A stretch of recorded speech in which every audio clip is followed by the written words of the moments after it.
Hello dear students, welcome back to my channel physics SPC. Moving charges and magnetism का एक question. An electron gun is placed inside, इस पे ध्यान दीजिए, a long solenoid of radius on its axis, इस पे भी ध्यान दीजिए। The solenoid has n turn per unit length and carries a current I. The electron gun shoots an electron along, इस पे ध्यान दीजिए, along the radius of the solenoid with speed v। If the electron does not hit, इस पर भी ध्यान दीजिए, does not hit the surface of the solenoid, the maximum possible, इस पर भी ध्यान दीजिए, मैक्सिमम पर वैल्यू ऑफ वी इज, ये फिगर दे रखा है। देखो सबसे पहले ये करंट कैरिंग सोलिनॉइड दे रखी है हमें, है ना, ये करंट फ्लो कर रहा है, तो ये लॉन्ग सोलिनॉइड है। तो जैसा कि हम जानते हैं, इसमें अगर थोड़ा सा अगर रूल लगाएं तो कुछ इस तरह से हमारी फिंगर घूम रही है करंट की, है ना, करंट की डायरेक्शन में अपनी फिंगर कल कर रहा हूँ। This is the direction of magnetic field. तो इस जगह पे जो मैग्नेटिक फील्ड की डायरेक्शन है वो कुछ इस तरह से बना सकता हूँ, क्योंकि ये लॉन्ग सोलिनॉइड है, आइडियल सोलिनॉइड है, तो इसमें मैग्नेटिक फील्ड लाइंस कुछ इस तरह से बनेंगी, ऐसे, है ना। ये मैग्नेटिक फील्ड की डायरेक्शन, ये करंट की डायरेक्शन थी आपकी, ये वाली, है ना, करंट दे रखा था, ये this is direction of magnetic field. तो यहाँ से मैग्नेटिक फील्ड लाइंस बाहर निकल रही है ना। अच्छा, ये सेंट, इस पे जो मैग्नेटिक फील्ड होता है, अगर ये नॉर्थ पोल कहते हैं, ये साउथ पोल कहते हैं, क्योंकि यहाँ मैग्नेटिक फील्ड लाइंस लीव कर रही हैं ऐसे, कि जो मैग्नेटिक फील्ड होता है ना बी सेंटर पर सोलिनॉइड के, बी इक्वल टू जो होता है, ये होता है mu naught n I. N यहाँ पर number of turns per unit length होता है, एन बाई एल, और यहाँ पे small n number of turns per unit length दे रखा है, ठीक है। बी इक्वल टू होता है इतना, mu naught n I, due to current carrying solenoid, long solenoid, inside इतना मैग्नेटिक फील्ड होता है, ठीक है। अब इसके टॉप व्यू पे चर्चा करें। कुछ समझ में नहीं आ रहा कि कैसे इलेक्ट्रॉन मूव कर रहा है, तो वो समझ में नहीं आता इस डायग्राम में, तो इसका टॉप व्यू बना लो बेटा, ये वाला व्यू बना लो। तो देखो मैं इसको यहाँ बनाता हूँ टॉप व्यू को, ठीक है। और ये इसकी एक्सेस हो गई, कुछ इस तरह से इसकी एक्सेस हो जाएगी ऐसे, ठीक है। और ये मैग्नेटिक फील्ड लाइंस बाहर निकलती हुई दिखेंगी आउटवर्ड डायरेक्शन में, है ना। ये मैग्नेटिक फील्ड की डायरेक्शन बना रहे हैं ऊपर की तरफ, ठीक है, ऐसे, ठीक है। ये मैग्नेटिक फील्ड की डायरेक्शन बना ली। अब ध्यान से क्वेश्चन पढ़ो। एक इलेक्ट्रॉन है, गन है, प्लेस्ड इनसाइड, इनसाइड रखी है इलेक्ट्रॉन गन लॉन्ग सोलिनॉइड के, of radius on its axis, कहाँ रखी है, एक्सेस पर। तो देखो ये इसकी एक्सेस है, यहीं पर इलेक्ट्रॉन गन रखी हुई है एक, इस जगह पर एक्सेस पर रखी है और इनसाइड रखी है, ठीक है। तो यहाँ कहीं रखी होगी, देखो इस जगह पर, ऐसे इस जगह पर रखी है एक्सेस पर। मैं टॉप व्यू चर्चा कर रहे हैं इसलिए यहाँ दिखा रहा हूँ, ठीक है। फिर वो आपसे कह रहा है आगे, the electron gun shoots an electron, shoots an electron along the radius of the solenoid. तो देखो ये रेडियस के अलोंग, ये रेडियस है, इसके अलोंग उसने इलेक्ट्रॉन को v स्पीड से थ्रो किया है, ठीक है। If the electron does not hit the surface of the solenoid, ये सरफेस ऑफ द सोलिनॉइड हो गया, ये वाला भाई, ये वाली बाउंड्री बनाई है मैंने, टॉप वाली दिखा रहा हूँ मैं यहाँ पे, ये वाली बाउंड्री, जो सरफेस को हिट नहीं करता, तो maximum possible value of v।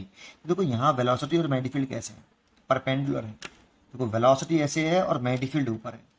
जब वेलोसिटी और मैग्नेटिक फील्ड परपेंडिकुलर हैं तो पाथ सर्कुलर होगा, ये बात तो समझ में आती है। और इस पर जो मैग्नेटिक फोर्स होगा, जिस दर्शन में मैग्नेटिक फोर्स लगेगा ना, उसी दर्शन में सर्कुलर पाथ का सेंटर भी होगा, क्यू v क्रॉस v, है ना। लेकिन ये जो है नेगेटिव चार्ज पार्टिकल है बेटा इलेक्ट्रॉन, अगर पॉजिटिव चार्ज पार्टिकल होता तो जो डायरेक्शन v क्रॉस v की है वही मैग्नेटिक फोर्स की होती, लेकिन यहाँ नेगेटिव चार्ज पार्टिकल है, इसीलिए जो फोर्स की डायरेक्शन होगी वो v क्रॉस v के अपोजिट डायरेक्शन में होगी, मैग्नेटिक फोर्स की डायरेक्शन। पहली बात तो v क्रॉस v की डायरेक्शन निकाल लो सबसे पहले। तो v क्रॉस v, क्योंकि मैग्नेटिक फोर्स जिस डायरेक्शन में होगा सर्कुलर पाथ का सेंटर उधर ही तरफ होगा, तो v क्रॉस v की डायरेक्शन निकालें। तो v क्रॉस v की डायरेक्शन राइट हैंड से निकाल लें। फर्स्ट वेक्टर कौन है, v, फर्स्ट वेक्टर की डायरेक्शन में राइट हैंड की फिंगर्स, और सेकंड वेक्टर की तरफ अपनी फिंगर को, राइट हैंड की फिंगर को वेलोसिटी वेक्टर से मैग्नेटिक फील्ड की डायरेक्शन में टर्न करिए, कर्ल करिए स्मॉल एंगल से। तो देखो मैग्नेटिक फील्ड ऊपर है और वेलोसिटी ऐसे है, तो मैं अपनी फिंगर को कर्ल करूं in the direction of magnetic field, देखो ऐसे मैग्नेटिक फील्ड की तरफ कर्ल करी। भाई मैग्नेटिक फील्ड ऊपर है तो अपनी फिंगर को वेलोसिटी की डायरेक्शन में रख के अपनी ऊपर तरफ फिंगर घुमा लो। थंब आ रहा है इधर, तो ये V क्रॉस B की डायरेक्शन हो गई। लेकिन पॉजिटिव चार्ज पार्टिकल होता तो V क्रॉस B की डायरेक्शन FM की डायरेक्शन सेम होती, बट यहाँ नेगेटिव चार्ज पार्टिकल है तो V क्रॉस B की डायरेक्शन जो होगी वो FM की डायरेक्शन होगी वो V क्रॉस B के अपोजिट आएगी। तो V क्रॉस B की तो आ रही है, ये थंब V क्रॉस B की डायरेक्शन को रिप्रेजेंट करेगा। तो FM की डायरेक्शन कुछ इस तरह से होगी, इधर लगेगा और इधर लगेगा, तो ये सर्कुलर पाथ पर ऐसे घूमेगा। अब सर्कुलर पाथ की जो रेडियस होती है ना, सर्कुलर पाथ की जो रेडियस होती है वो small r is equal to m v बटे क्यू बी होती है। और ये small r depend on velocity. अगर स्पीड हम कम रखें तो अलग पेज में बताता हूँ, अगर हम स्पीड कम रखें, जैसे ये सोलिनॉइड का सरफेस था, यहाँ से मैंने इसको स्पीड वी दी थी, अगर स्पीड हम कम रखें तो ये कुछ इस तरह से घूमेगा कम रेडियस के सर्कुलर पाथ पर। स्पीड को थोड़ा सा और बढ़ा दें तो ये सर्कुलर पाथ बड़ी स्पीड सर्कुलर पाथ की रेडियस बढ़ा लेगा। अगर मैं इस स्पीड को कुछ ऐसा कर दूं कि ये जस्ट इसे ग्रेस करता हुआ, जस्ट टच करते हुए सॉलिनॉइड के सरफेस को जस्ट टच करते हुए निकल आए, हिट नहीं करना ना, ऐसे निकले आए, हिट नहीं करना है, तो जस्ट ग्रेस करते हुए, इमर्ज करते हुए निकले आए, ग्रेसिंग करते हुए निकले आए, तो वो उसकी मैक्सिमम वेलोसिटी होगी। हमें मैक्सिमम वेलोसिटी पूछ रहा है बेटा। अगर आप ये करोगे तो वेलोसिटी मिनिमम है, और वेलोसिटी बढ़ा दोगे तो ऐसे हो जाएगा, और वेलोसिटी बढ़ा दोगे तो ऐसे हो जाएगा। तो हिट नहीं करे, हिट भी नहीं करे और मैक्सिमम वैल्यू भी हो, तो जस्ट ग्रेस करने वाले कंडीशन की वेलोसिटी मैक्सिमम होगी। सर्कुलर पाथ पे घुमा रहे हैं, सर्कुलर पाथ पर जो रेडियस होती है सर्कुलर पाथ की वो स्पीड पर डिपेंड करती है। तो जैसे जैसे स्पीड बढ़ाते जाओगे रेडियस बढ़ती जाएगी, है ना। तो कुछ ऐसा कर लें कि हम मैक्सिमम स्पीड कह रहे हैं, तो ये जस्ट इसे हिट ना करके जस्ट ग्रेस करते हुए, टच करते हुए वो ऐसे निकले आए, ऐसे। तो ये इसकी स्पीड मैक्सिमम स्पीड होगी। अब सोचो ये सेंटर ये हो गया, क्योंकि एफएम इधर ही लग रहा था, सेंटर ये हो गया, तो देखो ये टोटल रेडियस इसकी सोलिनॉइड की रेडियस कैपिटल आर थी भाई, तो ये रेडियस आपकी कैपिटल आर है, देखो ये वाली सेंटर से है, ये रेडियस कैपिटल आर है। तो सोचो ये सेंटर हो गया इसका छोटे सर्कुलर पाथ का, तो ये सर्कुलर पाथ की रेडियस स्मॉल आर मान लें, तो स्मॉल आर आपको क्या लगता है कितना होना चाहिए, r/2 होना चाहिए, है ना। और सर्कुलर पाथ की रेडियस का फॉर्मूला हम पहले से जानते हैं, r is equal to m v into q B, ये सर्कुलर पाथ की रेडियस का फॉर्मूला।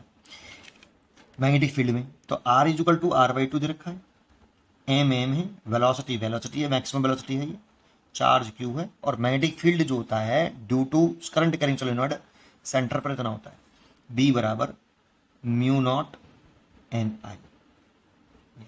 वेलोसिटी निकालनी है तो आप इसका से मल्टीप्लाई कर लो और वेलोसिटी निकाल लो, V इज इक्वल टू, है ना, इतना हो गया। और चार्ज इलेक्ट्रॉन पे जो होता है वो E होता है, तो E लिख सकते हो इस जगह पर आप, तो E mu naught n I R. देखो इसका मल्टीप्लाई इसमें किया तो ये हो गया, डिवाइडेड बाई इस m को जल ले आओ तो 2m।